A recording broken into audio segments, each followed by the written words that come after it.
Thank you.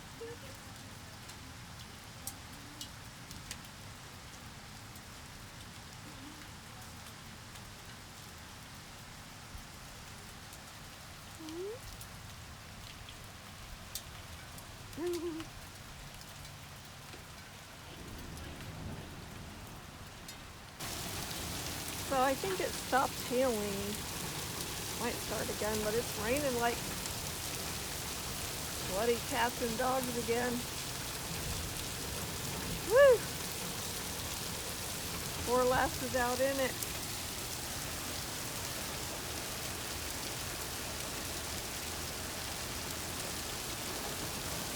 Yeah, okay, so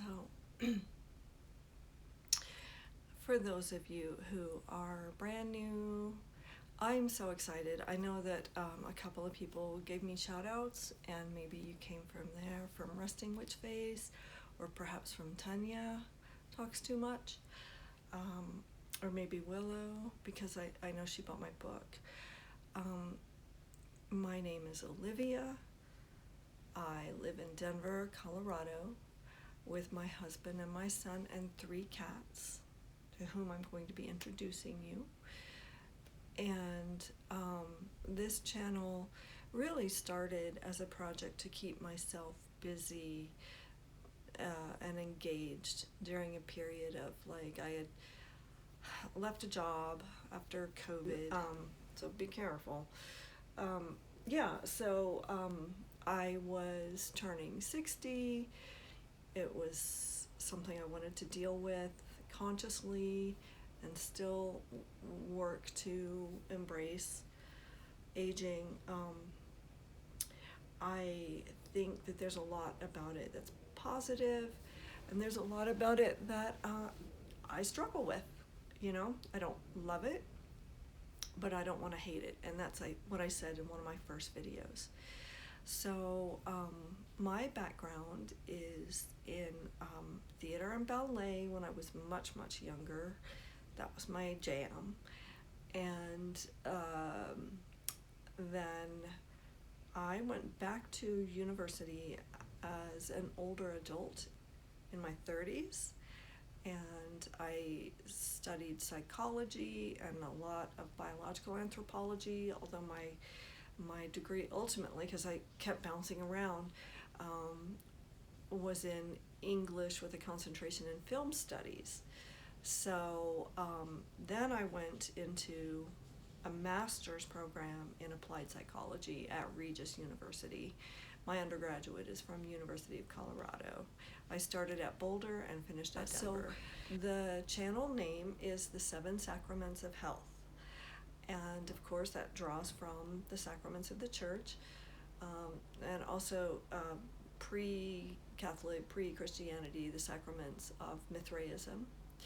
So the sacraments, though, of health are mindfulness, movement, food, community, gratitude, nature, and rest.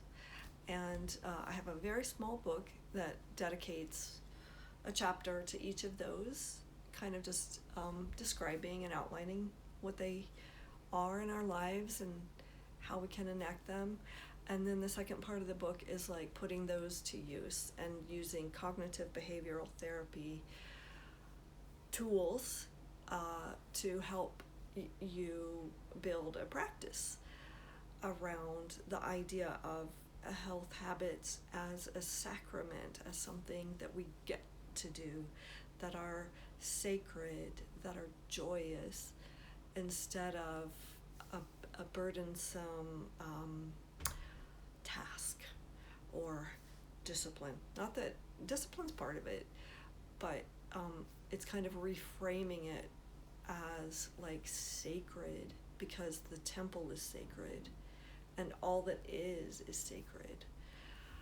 So there is a link to the book on Amazon in the channel description if anybody is interested in ordering the book. And of course I'd be most grateful And if you do order it and you have any questions or you want to work with me on a plan or a chapter, that please let me know. Like, email me. I think I will put my channel email in the description box as well. Channel description. And I'm pretty bad about email, but I'll try to be better. Because that's a big part of the whole thrust and purpose of this channel. So anyone new here, I'm so grateful for your presence here. It's a very small channel so far, but I keep going because it's fun. Like, I enjoy filming and editing and the back and forth that I have with a handful of people that are pretty regular, and it helps me see my life, like, from outside of my life, like, as like a story, and it's like journaling. Yeah. And I think it's very healthy. And I don't get too caught up in views and stuff like that. I mean, at first I was hoping for more, to be honest, and of course I do, but like, it just became like more about process, and I'm enjoying it a lot. And I would say to anybody out there, if you have something to say or talk about or show in your life, or like young people, like family that you want to share your life with, start a YouTube channel. It's fun, and you'll meet. Oh man, I'm so a little bit of my life. Sorry, I got a call in the middle and it stopped filming. So yeah, this is just gonna be a little rundown of what I do and what hopefully will be of interest to you, and things that we can share and talk about.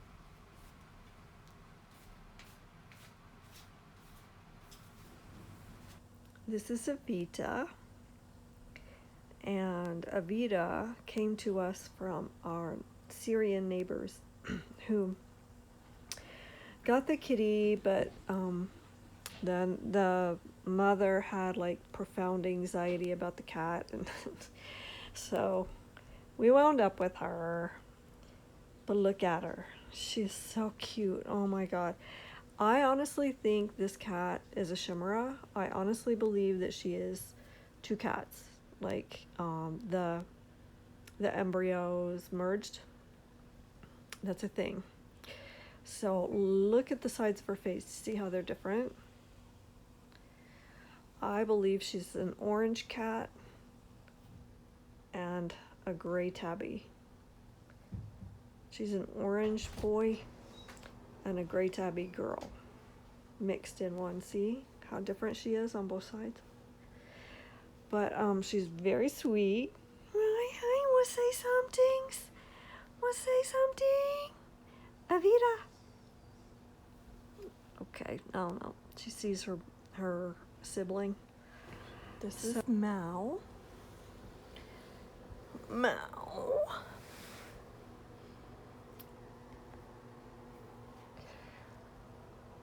Mao. You want to talk? Can you say something?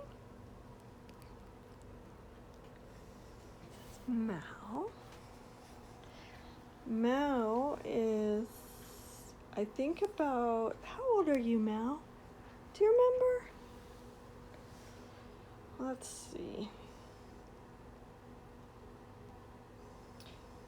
12 or 13 years old, so he's kind of getting up there, but he's doing well. And of course, here's Miss Avita again. And then I have another black cat that you saw earlier, and his name is Jasper.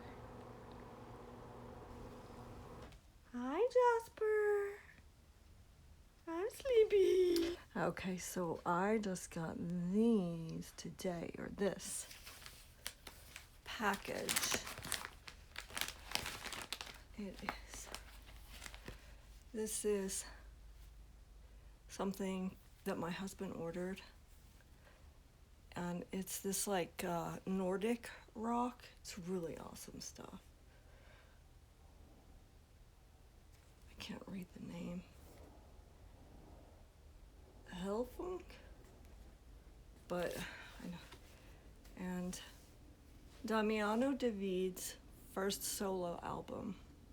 Damiano is the lead singer of Måneskin, and I am obsessed with the band Måneskin. Let me show you. These are my Måneskin collection. This is my Måneskin collection. Yeah. I think that's pretty much everything they've put out, as far as I know. Yeah, this is the band that I've told you about in the past if you've watched me before. I'm obsessed with them, and I want to follow them across either Europe or the US in a camper van, like a groupie, and make a documentary. Like, if they would ever possibly let someone do that that's not like famous and rich and stuff. Oh my God, I feel like I'd make the best documentary, because my questions would be really about their artistic process. You know, I think a lot of journalists and interviewers don't really get to the heart of what drives an artist, and I think I'd be good at that. But anyway, that's something to know about me, since I'm reintroducing myself, is that I'm obsessed with this band. And excuse me, I took my son to a concert. It was his first rock concert, and it was them. We had a great time.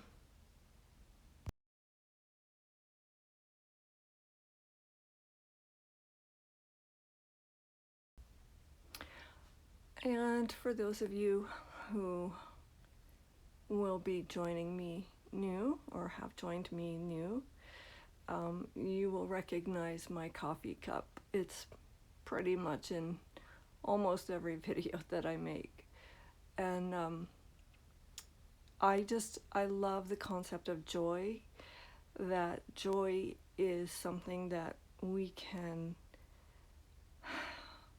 carry within us, even in really dark times. It's hard, but it has really very little to do with our circumstances, although I don't want to mitigate that circumstances are important. You know, our material conditions in life are very important, but we can hold on to this joy.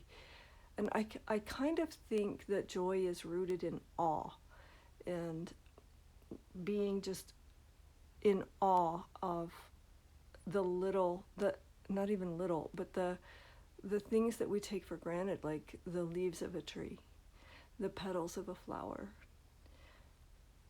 the, you know, everyday things that we live with and rely upon, but forget to recognize that they're an absolute miracle, that our existence is unlikely and miraculous, and that the sun comes up every morning, and the seasons change, and the earth provides for us. There can be joy just in that.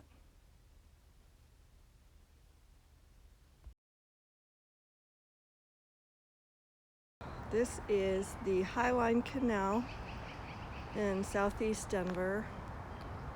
It is a canal that was built in the late 18 or early 1900s, I believe, and runs through the whole city, county, and was the irrigating canal for the farmers that used to live out this way. Now it's all pretty much very urban and industrial. But anyway, this is our walk. We tend to come out here for our walks, and this is something that will also become familiar to you. I sometimes bring you on walks with me. So this is the backside of where we live.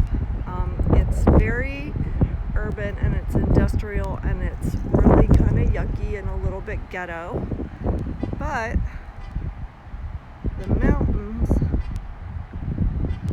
are visible to us, and usually they're far more visible. You can see some, but it's very cloudy and overcast.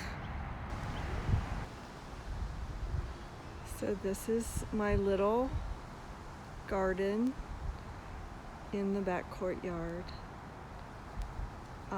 This courtyard is the center of my sanity and a lot of the content that I make and share with you guys.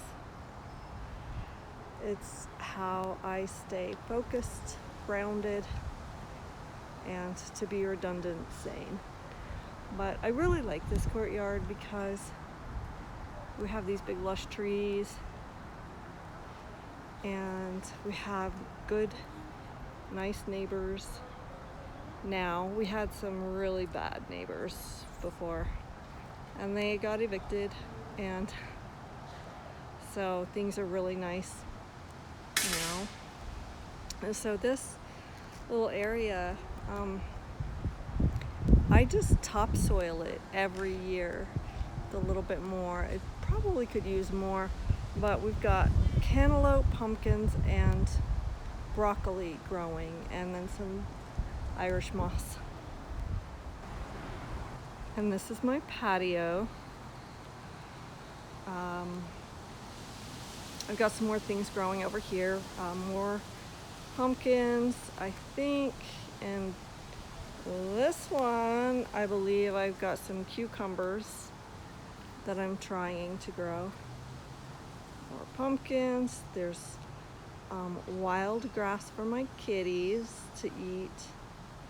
And it's a little dumpy right now. I think those towels,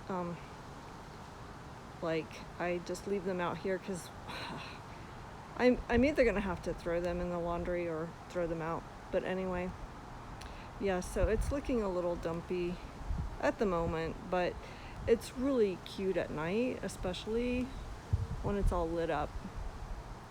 And that's my little fairy den over here. It's just a little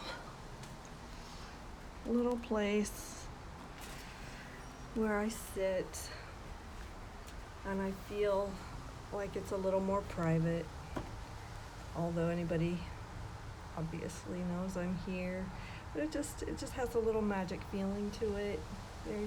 That's my whole aesthetic is going for like fairy magic and trying to just bring in the fae into the middle of our very urban, ghettoized place where we live. And ultimately, we are hoping to leave, but our son was very happy in his high school here, so we stayed, and now he has graduated. So you might want to check that video out, and he will be heading off to University of Tennessee at Chattanooga in August. So welcome to my little channel, my little patio and courtyard for those who are new.